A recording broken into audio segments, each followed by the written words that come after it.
Sir ഇപ്പം ഉപതെരഞ്ഞെടുപ്പ് നടക്കുകയാണ്. അതായത് വയനാട് ലോക്സഭാ മണ്ഡലത്തിൽ, ചേലക്കര നിയമസഭാ മണ്ഡലത്തിൽ. ഇപ്പോൾ കൽപ്പാത്തി രഥോത്സവം ആയതുകൊണ്ട് മാത്രം പാലക്കാട്ടത് മാറ്റിവെച്ചു. ഇപ്പോൾ രാവിലെ ആളുകൾ വോട്ടൊക്കെ രേഖപ്പെടുത്തിയിട്ടുണ്ടാകും, കുറച്ച് പേര് പോകാൻ തയ്യാറായിട്ടുണ്ടാകും. ഇത് ശരിക്കും പറഞ്ഞാൽ വയനാട് ലോക്സഭാ മണ്ഡലത്തിൽ കോൺഗ്രസിന് അനുകൂലമായ ഒരു സാധ്യതയാണ് കാണുന്നത്. ഈ ഭരണവിരുദ്ധ വികാരമോ മറ്റു പ്രശ്നങ്ങളൊന്നും കൊണ്ടല്ല, UDFന് അനുകൂലമായ ഒരു മണ്ഡലങ്ങൾ തന്നെയാണ് നിയമസഭാ മണ്ഡലങ്ങളെല്ലാം കൂടെ കൂടിച്ചേരുമ്പോൾ. ഇനി ചേലക്കരയിലേക്ക് വരുമ്പോൾ അത് ഇടതുമുന്നണിയുടെ ഒരു കോട്ടയെന്നാണ് അവർ അവകാശപ്പെടുന്നത്. അവിടേക്കാണ് രമ്യ ഹരിദാസും കോൺഗ്രസിൻ്റെ സ്ഥാനാർത്ഥിയായി എത്തുന്നു. UR പ്രദീപ് മുൻ MLA കൂടിയാണ്, അദ്ദേഹം എത്തുന്നു. BJPയുടെ ബാലകൃഷ്ണൻ. അപ്പം ശക്തമായ മത്സരമാണോ ഈ ചേലക്കരയിൽ നടക്കുക? ചേലക്കരയിൽ ശക്തമായ മത്സരം തന്നെയാണ്. ചേലക്കരയുടെ കേസ് അതാണ്, വലിയ സ്ട്രോങ് കോണ്ടസ്റ്റ് നടക്കുകയാണ്.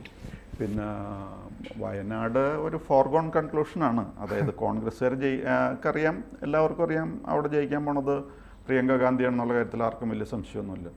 പക്ഷേ പ്രിയങ്ക ഗാന്ധിക്കുള്ള പ്രശ്നം എന്ന് പറഞ്ഞാൽ ജയിച്ചാൽ മാത്രം പോരാ.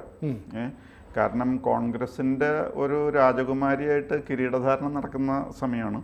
എല്ലാവരുടെയും കോൺഗ്രസ് പാർട്ടിയിലുള്ള എല്ലാവരുടെയും കണ്ണിലുണ്ണിയാണ്, അതൊന്നും പറയാതെ പറ്റില്ല.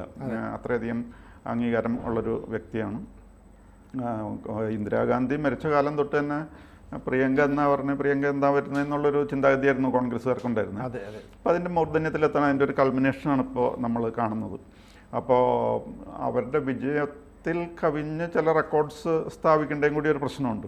ഇപ്പോൾ ഈ കഴിഞ്ഞ ഇലക്ഷനിൽ 2024 നടന്ന ഇലക്ഷനിൽ 3.6 lakhs വോട്ട്സിൻ്റെ ആയിരുന്നു ഭൂരിപക്ഷം കിട്ടിയത് രാഹുൽ ഗാന്ധിക്ക്. അതെങ്കിലും കിട്ടണം, അല്ലെങ്കിൽ ഈ വിജയത്തിന് അത്ര അംഗീകാരം കിട്ടില്ല. അതെങ്കിലും കിട്ടണം എന്ന് മാത്രമല്ല, ശരിക്കും തിളക്കമാർന്ന വിജയമാകണമെങ്കിൽ 4.3 lakhs ഭൂരിപക്ഷം വേണം. അതാണ് 2019 ഇലക്ഷനിൽ രാഹുൽ ഗാന്ധിക്ക് കിട്ടിയിരുന്നത്.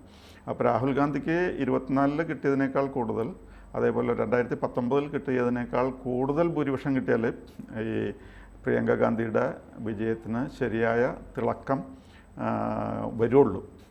കാരണം അവരൊരു പാർട്ടിയുടെ ഒരു രാജകുമാരിയായിട്ടാണ് അവർ പ്രത്യക്ഷപ്പെടുന്നത്. പിന്നെ ഇതിൻ്റെ ഈ ഇലക്ഷൻ്റെ പ്രാധാന്യം കോൺഗ്രസ് എന്തുമാത്രം കണക്കിലെടുക്കുന്നു എന്നുള്ളത് അറിയണമെങ്കിൽ അവിടെ വന്നിരിക്കുന്ന VIPസിൻ്റെ ഒക്കെ ഒന്ന് നോക്കിയാൽ മതി ലിസ്റ്റ്. അവിടെ ഖാർഗെ വന്നു, സോണിയാഗാന്ധി വന്നു, 3 ചീഫ് മിനിസ്റ്റേഴ്സ് വന്നു, രാഹുൽ ഗാന്ധി വന്നു. ഇവരെല്ലാവരും അവിടെ വന്ന് മാറി മാറി മാറി അവിടെ ക്യാമ്പയിനിങ് നടത്തി. അപ്പോൾ അത് കൂടാതെ ഇപ്പോൾ ഈ പ്രിയങ്ക ഗാന്ധിനെ കാണുന്നത് ഇന്ദിരാ പ്രിയദർശിനിയുടെ ഒരു രണ്ടാം അവതാരം പോലെയാണ് ആൾക്കാർ കാണുന്നത്. പിന്നെ അതേ മോക്ക് അതേ ക്വാളിറ്റീസൊക്കെ ഉണ്ട്. പിന്നെ പ്രത്യേകിച്ച് ഇന്ദിരാഗാന്ധിയുടെ ഫ്യൂണറൽ സമയത്തൊക്കെ വളരെ പ്രസൻസ് ഓഫ് മൈൻഡോടുകൂടിയാണ് അവർ നിന്നിരുന്നത്. അതെല്ലാം ജനങ്ങളുടെ ശ്രദ്ധ പിടിച്ചു പറ്റി ജനങ്ങളുടെ ആരാധനയും നേടിയെടുത്തൊരു സംഭവമാണ്. അപ്പോൾ അവർ വിജയിക്കും എന്നുള്ള കാര്യത്തിൽ സംശയമില്ല. ഈ തിളക്കമാർന്ന വിജയം, അതായത് 4.3 lakhs കൂടുതൽ കിട്ടണം, എന്നാലാണ് അതിന് ശരിക്കും ഒരു ഗംഭീര വിജയം ആകുള്ളൂ. എങ്ങനെയാലും വിജയിക്കും എന്നുള്ള കാര്യത്തിൽ. സാർ, ഇപ്പോൾ അവിടെ മത്സരിക്കുന്നത് സത്യൻ മൊകേരി, മുൻ MLA ആണ്, CPIയുടെ സമുന്നതനായ ഒരു നേതാവെന്ന് തന്നെ പറയാം. അതുപോലെ തന്നെ നവ്യ ഹരിദാസ് സ്വാഭാവികമായിട്ടും BJPയിൽ നിന്ന് ഉയർത്തിക്കാട്ടാൻ കഴിയുന്ന ഒരു നല്ല ഒരു കാൻഡിഡേറ്റ് ആണ്. നന്നായി ഇംഗ്ലീഷൊക്കെ സംസാരിക്കുന്ന, പിന്നെ നന്നായി വിദ്യാഭ്യാസം, പഴയ സോഫ്റ്റ്വെയർ എഞ്ചിനീയർ ആണ്. അതെ അതെ. പിന്നെ ഇപ്പോൾ വാർഡ് 69 കോഴിക്കോട് കോർപ്പറേഷൻ കൗൺസിലറാണ്. അപ്പോൾ അവരും നല്ല ഒരു പെർഫോമൻസ് കാണിച്ചിട്ടുണ്ട്. പക്ഷേ സ്വാഭാവികമായിട്ടും അവിടെ മുസ്ലിം ലീഗിന്, കോൺഗ്രസിനൊക്കെ വലിയ സ്വാധീനമുള്ള നിയമസഭാ മണ്ഡലങ്ങളാണ്. അതെല്ലാം കൂടെ ചേരുമ്പോൾ വയനാട് ലോക്സഭാ മണ്ഡലം അവർക്ക് അനുകൂലമാണ്. പക്ഷേ ഇപ്പോൾ ഉയർന്ന ഒരു പ്രശ്നം എന്നുള്ളത് വഖഫുമായി ബന്ധപ്പെട്ട പ്രശ്നങ്ങൾ എല്ലായിടത്തും നിലനിൽക്കുന്നുണ്ട്. ഈ വഖഫ് പ്രശ്നത്തിൽ 2005-ലും 2013-ലും കോൺഗ്രസ് ആണ് ചില നിയമ ഭേദഗതികൾ വരുത്തിയത്. അപ്പോൾ കോൺഗ്രസ് വരുത്തിയ നിയമ ഭേദഗതി കൊണ്ടാണ് വഖഫിന് അനർഹം എന്ന് നമുക്ക് തോന്നിപ്പിക്കാവുന്ന പല അധികാരങ്ങളും കിട്ടിയത്. അതായത് നമുക്ക് നമ്മുടെ ഒരു താമസിക്കുന്ന വസ്തുവിന് വഖഫിൻ്റെ ആണെന്ന് പറഞ്ഞിട്ട് അവർക്ക് ഏറ്റെടുക്കാൻ കഴിയുന്ന രീതിയിൽ നിയമങ്ങളെ അത്ര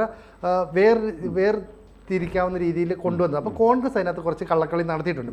ഇതേ കോൺഗ്രസിൻ്റെ പിന്നെ പ്രതിനിധിയായിട്ടാണ് ഈ പ്രിയങ്ക മത്സരിക്കുന്നത്. അപ്പോൾ പ്രിയങ്ക മത്സരിക്കുമ്പോൾ ഈ കാര്യങ്ങളോട് നിങ്ങളുടെ മനസ്സിൽ വേണം. അതായത് മുഖവും മൂക്കുമൊക്കെ ഒരുപോലെ ആണ് എന്ന് മാത്രം പോരാ, വഖഫ് കാര്യങ്ങളോട് മനസ്സിലാക്കണം എന്നൊക്കെയാണ് ചില സോഷ്യൽ മീഡിയ കമൻറ്റുകൾ. അതുണ്ട്, അത് കുറച്ചത് ബാധിക്കും.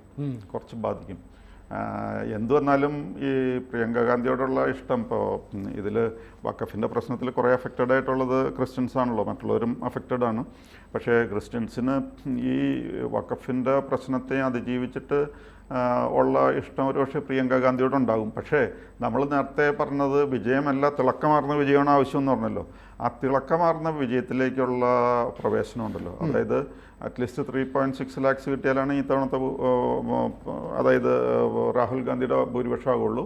അത് തന്നെ 4.3 lakhs കടന്നാലേ 2019 വിജയത്തിലേക്ക് ആ റെക്കോർഡിലേക്ക് എത്തുള്ളൂ. അപ്പോൾ അങ്ങനെയൊക്കെ നോക്കുമ്പോൾ ആ റെക്കോർഡിലേക്ക് കിടക്കാനായിട്ട് അല്പം ബുദ്ധിമുട്ട് വന്നേക്കും. കാരണം കുറേ പേരെങ്കിലും തീർച്ചയായിട്ടും ഈ വഖഫിൻ്റെ പ്രശ്നം മാത്രമല്ല, ഇപ്പോൾ വയനാട് ജില്ലയിലെ പല മേഖലകളിലും വഖഫ് നോട്ടീസ് നൽകിയതുമായി ബന്ധപ്പെട്ട പ്രശ്നമുണ്ട്. അതും ഈ മുസ്ലിം സമുദായത്തിൽപ്പെട്ട ആളുകളാണ് പരാതിയായിട്ട് ചെല്ലുന്നത്. അപ്പോൾ അവരുടെ പിന്നെ വീട് ഒഴിയണം എന്നാവശ്യപ്പെട്ട് വഖഫ് നോട്ടീസ് നൽകി. അപ്പോൾ അവരത് വലിയ പ്രചാരണം കൊടുത്താൽ അവരുടെ ബന്ധുക്കൾ അല്ലെങ്കിൽ അതുമായി ബന്ധപ്പെട്ട ആളുകളൊക്കെ ഈ കോൺഗ്രസിനെതിരായ ഒരു നിലപാട് സ്വീകരിക്കില്ലേ? മാത്രമല്ല, ഇപ്പം പ്രിയങ്ക ഗാന്ധി എന്ന് പറയുന്നത് കോൺഗ്രസിനെ സംബന്ധിച്ച് അവരുടെ ഒരു അടുത്ത ഒരു വാഗ്ദാനമാണ് അല്ലേ. അവർ പലതവണ നിർബന്ധിക്കപ്പെട്ടിട്ടുണ്ടെങ്കിലും അവർ തെരഞ്ഞെടുപ്പിൽ മത്സരിച്ചില്ല. ഇതാദ്യമായി മത്സരിക്കാൻ തയ്യാറാകുന്നു, അതും കേരളത്തിൽ വന്നാണ് മത്സരിക്കുന്നത്. അപ്പോൾ പ്രിയങ്ക ഗാന്ധിയുടെ രാഷ്ട്രീയ കരിയറിന് തന്നെ തുടക്കം കുറിക്കുന്ന ഒരു മത്സരമാണ്. അപ്പോൾ വലിയ വിജയം നേടി ഞാൻ ഇത്രയും വലിയൊരു ക്രൗഡ് പുള്ളർ ആണെന്ന് തെളിയിക്കേണ്ട ബാധ്യത പ്രിയങ്കയ്ക്കുണ്ട്. അതിൻ്റെ ഒരു ഗുണം കിട്ടുമോ അവിടെ? പക്ഷേ ഈ പറഞ്ഞ അവരുദ്ദേശിക്കുന്ന റെക്കോർഡുണ്ടല്ലോ 4.3 lakhs, അതെത്താൻ ഒരുപക്ഷെ ഒരു റോഡ് ബ്ലോക്ക് ആയിരിക്കും ഈ പറയുന്ന വഖഫ് പ്രശ്നം. കുറേ പേരെങ്കിലും അത് അറ്റ്ലീസ്റ്റ് ഡയറക്റ്റ്ലി അഫക്റ്റഡ് ആയിട്ടുള്ള ആൾക്കാരെങ്കിലും വേദനിപ്പിക്കും. അതെ, ക്രൈസ്തവ സമുദായത്തിന് നിർണായക സ്വാധീനമുണ്ട്. അതെ. അപ്പോൾ കോൺഗ്രസ് ആണ് ഈ ഗതിയിൽ എത്തിച്ചെന്നുള്ളൊരു ചിന്താഗതി പലരുടെയും മനസ്സിലുണ്ട്. കുറേ പേരൊക്കെ ഇപ്പോഴും അതിനെപ്പറ്റി അവെയർ ആയിട്ടില്ല. പക്ഷേ ആൾക്കാർ അറിഞ്ഞറിഞ്ഞു വരുന്തോറും കോൺഗ്രസിൻ്റെ റോള് 1995-ലും 2013-ലും അതായത് മൻമോഹൻ സിംഗിൻ്റെ കാലത്തും അതിനു മുമ്പ് നരസിംഹറാവുവിൻ്റെ കാലത്തും വരുത്തിയിരിക്കുന്ന ചില അമെൻമെൻറ്റ്സൊക്കെ ഇപ്പോൾ മറ്റു പലരെയും അപകടത്തിലാക്കി എന്നുള്ള തിരിച്ചറിവ്, that is very dangerous for Priyanka Gandhi. എന്നാലും വിജയിക്കും എന്നുള്ള കാര്യത്തിലൊന്നും സംശയം വിചാരിക്കാനില്ല. അങ്ങനെ എനിക്ക് തോന്നുന്നത്. അപ്പോൾ അതാണ് വയനാട്ടിലെ പിക്ചർ. പിന്നെ ചേലക്കരയും ഇന്ന് തന്നെ നടക്കാനുള്ളൂ. അപ്പോൾ ചേലക്കരയിലെ മന്ത്രി കെ രാധാകൃഷ്ണൻ ഉണ്ടായതുകൊണ്ട് അവരുടെ ഒരു പ്രിയപ്പെട്ട നേതാവായിരുന്നു അദ്ദേഹം. മന്ത്രിയൊക്കെ ആയിരുന്നു അദ്ദേഹം. ഓൾമോസ്റ്റ് 3 decades അവിടെ മന്ത്രിയും MLA ഒക്കെ അദ്ദേഹത്തിൻ്റെ ഒരു കുത്തക സീറ്റായിരുന്നു. പിന്നെ അദ്ദേഹത്തിന് അത്രയും അംഗീകാരം ഉള്ളതുകൊണ്ടാണ് അദ്ദേഹത്തിന് ഈ പാർലമെന്റ് സീറ്റ് വിജയിക്കാനായിട്ട് സാധിച്ചത്. ശരി, കാരണം അത്രയും വലിയ ഭരണവിരുദ്ധ വികാരം ഉണ്ടായിട്ടും അദ്ദേഹം മാത്രമാണ് അവിടെ വിജയിച്ചു വന്നത്. അതെ, അപ്പോൾ അത് വലിയൊരു വിജയം ആണ്. സാർ, ഇപ്പം UDF സ്ഥാനാർത്ഥി രമ്യ ഹരിദാസാണ്. രമ്യ ഹരിദാസ് ഈ പറയുന്ന ലോക്സഭയിലേക്ക് മത്സരിച്ച് പരാജയപ്പെട്ടു. അപ്പോൾ അതുകൊണ്ട് തന്നെ അവിടുത്തെ ഈ പ്രാദേശിക കോൺഗ്രസ്സുകാർ തന്നെ ഏതാണ്ട് പാലം വലിച്ചതുകൊണ്ടാണ് ഈ രമ്യയ്ക്ക് അവിടെ പരാജയപ്പെടേണ്ടി വന്നത്. ഒന്നാമത് രമ്യ കോഴിക്കോട്ടുകാരിയും കൂടിയാണ്. അപ്പോൾ ഈ ലോക്സഭാ തെരഞ്ഞെടുപ്പിൽ മത്സരിച്ച് പരാജയപ്പെട്ട രമ്യയ്ക്ക് ഇവിടെ വിജയിക്കാൻ കഴിയുമെന്ന് വളരെ ആത്മവിശ്വാസമുണ്ട്. അപ്പം കോൺഗ്രസിനെതിരായിട്ടുള്ള CPM-നെതിരായിട്ടുള്ള വികാരം അവിടെ നിലനിൽക്കുന്നുണ്ട്.